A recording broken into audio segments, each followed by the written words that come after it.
बाजार में बड़ी वॉलेटिलिटी दिख रही है। बताएं सर, आज एक्सपायरी के लिहाज से क्या व्यू बन रहा है और आपकी तरफ से अपडेट।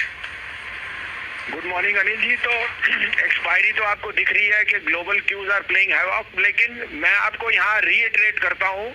अब मैं आज की बात नहीं कर रहा, मैं कह रहा हूँ यहाँ से एक हफ्ते की टाइम लीजिए। ज्यादा मैं टाइम मांग ही नहीं रहा, एक हफ्ता, 5 दिन बाद आप एकदम बहुत शार्प टर्न अराउंड देखेंगे। October will start off on the best note you can imagine.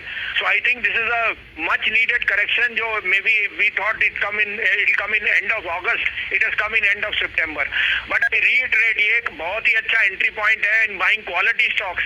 तो मैं आपके दर्शकों को कहूंगा, अगर आप 5 दिन के लिए भी सिप करें या 5 हफ्ते के लिए, you will be richly rewarded. So I am using this as a decline to buy.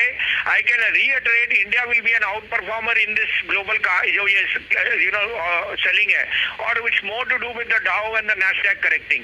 So I am very confident that the pullback will be equally sharp. तो मैं next week के pullback के लिए वेट करूंगा from next Wednesday, Thursday. आपको update दे दूं अनिल जी, कल मैंने ICICI Pru डाबर दिया था। ICICI Pru अपना टारगेट से बढ़ के हिट हो गया, और बैंक ऑफ बड़ौदा शॉर्ट दिया था, वो भी टारगेट हिट हो गया। डाबर अभी खड़ा हुआ है, उसमें बने रहिए। अब आप कहें तो दो बायर्स हैं, लेकिन ये बायर्स भी हैं और ये उनके लिए है जो डिलीवरी के लिए रख सके, क्योंकि ये क्वालिटी स्टॉक्स हैं available at a very good price. आप कहें तो मैं शुरू करूं? बिल्कुल परफेक्ट सर, प्लीज बताएं। तो ये मैं एडवाइस करूंगा, 2 हफ्ते का सिप कीजिए, 3 हफ्ते का, 5 दिन का कीजिए, बट इन दोनों स्टॉक्स में लीजिए जरूर। पहला आएगा L&T 845 to 846 है, 831 का स्टॉप लॉस रखिए, 910 का टारगेट। और दूसरा है BPCL 382 283 का भाव है, 376 का स्टॉप लॉस रखिए, 410 का target. Both of them will outperform in the next week and in October. बिल्कुल, तो 2 बेहतरीन स्टॉक। और वैसे भी सर मैं बताऊं आपको कि जब भी कॉन्फिडेंस की कमी होती है, इस तरह से होता है, तो आपको बुलाकर जब आपकी आवाज़ सुनते हैं तो भरोसा बढ़ जाता है। तो बसिन साहब कह रहे हैं चिंता न करें, हफ्ते भर की बात है, हफ्ते भर की वॉलेटिलिटी आपको झेलनी है, कमजोरी झेलनी है। अगर आपने वो निकाल लिया समय, तो अक्टूबर का महीना आपके लिए बेहतर होने वाला है। बहुत बहुत शुक्रिया बसिन साहब, ये बेहतरीन पिक्स देने के लिए और साथ ही बाजार का आउटलुक भी बताने के लिए हमारे दर्शकों को। आइए 10 की कमाई की शुरुआत कर लेते हैं। हमारे एक्सपर्ट्स हमारे साथ हैं और चेक कर लेते हैं कहाँ। अच्छा, इस बीच बता दूँ, SPL मिड कैप स्टॉक्स में भी हमारे साथ जो मेहमान जुड़ने वाले हैं, आज आशीष माहेश्वर साहब हमारे साथ कार्यक्रम में शामिल होंगे, वो भी हमारे साथ शामिल होने की तैयारी कर रहे थे। तब तक एक काम करते हैं, 10 की कमाई की शुरुआत कर लेते हैं जय ठक्कर के लिए बिल्कुल।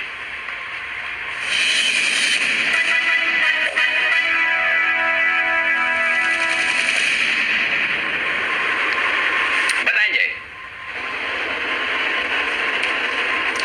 अनिल जी, एक स्टॉक है जिसमें पैटर्न बहुत ही बढ़िया बनी है, और वो है वेबको इंडिया। वेबको इंडिया करीब 5800 5810 के रेंज में ट्रेड कर रहा है। इसको खरीद कर चलना चाहिए। पोजिशनली मुझे ऐसा लग रहा है अनिल जी कि ये जो 5 वेव डिक्लाइनिंग स्ट्रक्चर देखने मिला है वेबको इंडिया में, उसमें लगभग हमें 6270 से लेके 6530 ये लेवल्स देखने मिल सकते हैं, विच इज 38 to 50% रिट्रेसमेंट। ये पूरा ही फॉल जो हमें वेबको इंडिया में अनिल जी देखने मिला है, लगभग 7670 से लेकर कल का जो लो था 5405, इसका पूरा एक रिट्रेसमेंट बाउंस बैक हमें देखने मिलेगा। अनिल जी, कल के ट्रेडिंग सेशन में इसमें एक अच्छा पियर्सिंग लाइन कैंडलस्टिक पैटर्न भी फॉर्म हुआ है। सो इतनी क्लियर डिक्लाइन के बाद अगर ऐसा कोई कैंडलस्टिक पैटर्न फॉर्म होता है तो क्लियरली एक शॉर्ट टर्म बॉटम माना जाता है, प्रोबेबिलिटी बढ़ जाती है अपसाइड की। 5500 का रखे स्टॉप लॉस, 6270 6530 ये लो टारगेट्स के लिए वेबको इंडिया को बाय करके चलना है। वेबको इंडिया ये है आपके लिए जय ठक्कर की तरफ से पिक। और आइए देखिए, इसमें आप एक्शन भी भरपूर देख रहे हैं, होल्ड आउट कर रहा है एक वीक बाजार में।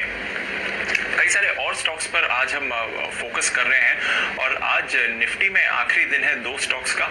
इसके बाद हम देखेंगे कि कल 2 स्टॉक्स की फ्रेश एंट्री भी होने वाली है। तो हमने सोचा कि थोड़ी रिसर्च हमारी टीम ने करी है कि किस तरह से जब भी निफ्टी में बदलाव होते हैं तो उन स्टॉक्स की क्या चाल रहती है जो निफ्टी के बाहर जा रहे हैं, और उन स्टॉक्स की क्या चाल रहती है जो निफ्टी में एंट्री करने वाले हैं। पूजा त्रिपाठी इस रिसर्च के साथ तैयार हैं। पूजा, बताइए अब जो चेंजेस हो रहे हैं उन स्टॉक्स में क्या फर्क आते हुए दिख सकता है, और पास्ट जो हिस्ट्री है वो क्या बता रही है, जब निफ्टी के बदलाव होते हैं तो स्टॉक्स में क्या एक्शन आता है?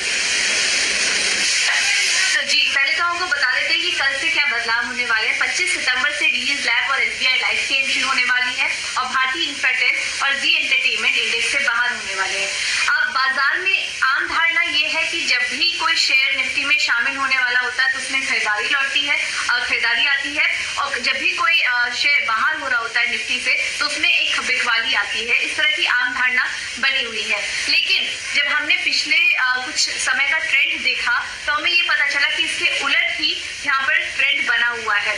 निफ्टी में शामिल होने से एक दिन पहले जब हमने चेक किया तो 8 में से 7 शेयर ऐसे थे जहां पर की बिकवाली देखी गई। ये एक दिन पहले की बात है, और बदलाव वाले दिन भी हमने देखा कि ज्यादातर शेयरों में बिकवाली ही देखने को मिली जो स्टॉक्स शामिल होने वाले थे। और इसके उलट अगर हम देखें जो बाहर होने वाले शेयर्स हैं उसमें एक दिन पहले 8 में से करीब 6 शेयर्स ऐसे थे जहां पर की खरीदारी देखी गई है। और बदलाव वाले दिन भी यही हुआ है कि 8 में से 6 शेयर्स में ज्यादातर स्टॉक्स में यहाँ पर खरीदारी ही देखने को मिली है। तो जो आम धारणा थी उसके उलट ही मार्केट कारोबार कर रहा है। इस तरह का रिसर्च हमने किया और आपके सामने कुछ स्टॉक्स भी रख देते हैं। निफ्टी में शामिल होने वाले जो शेयर थे इसमें अगर बजाज फिनसर्व देखेंगे तो एक दिन पहले यहाँ पर गिरावट थी करीब 1.5% की, और एंट्री के दिन यहाँ पर बढ़त देखने को मिली है। इसमें Grasim, Titan, JSW steel, Britannia, Shri cement, HDFC life, जो भी लिस्ट आप देख रहे हैं यहाँ पर एक दिन पहले लगभग सभी स्टॉक्स में बिकवाली ही देखने को मिली है एक दिन पहले। वहीं बाहर होने वाले शेयर में खरीदारी देखी गई है। इसमें अंबुजा सीमेंट है, Aurobindo pharma, Bosch, lupin, HPCL, yes bank, Vedanta, Indiabulls housing finance को अगर छोड़ दे इसमें तो ज्यादातर स्टॉक्स हम देखेंगे तो यहाँ पर खरीदारी ही देखने को मिली है। तो ये कुछ ट्रेंड हमने देखा जो कि निफ्टी इंडेक्स में जब बदलाव होने वाले होते हैं एक दिन पहले और बदलाव वाले दिन इस तरह का ट्रेंड सामने निकल कर आया है। ओके, ये तो इंटरेस्टिंग चीज है। ये तो इस इंटरेस्टिंग रिसर्च के बाद फिर ऐसे में जो 2 स्टॉक आ रहे हैं निफ्टी में, डिवीज और SBI लाइफ, कुणाल जी इन्हें खरीदें कि नहीं खरीदें? कि पता चला कि निफ्टी में आने के बाद ये ढील हो गए। पिछली बार HDFC लाइफ में भी हमने ऐसे ही देखा था। तो क्या जिनके पास है वो प्रॉफिट बुक करें, फ्रेश खरीदारी करने के लिए इंतजार करें, क्या करना चाहिए? अरे जी देखिए, दोनों स्टॉक्स में अगर आप देखें तो मुझे SBI लाइफ तो देखिए कमजोर लग रहा है। चार्ट पर एक ब्रेकडाउन आता हुआ दिख रहा है, तो हो सकता है SBI लाइफ में तो आपको नीचे के लेवल्स देखने को मिले। मेरी बिल्कुल भी खरीदारी की राय नहीं है।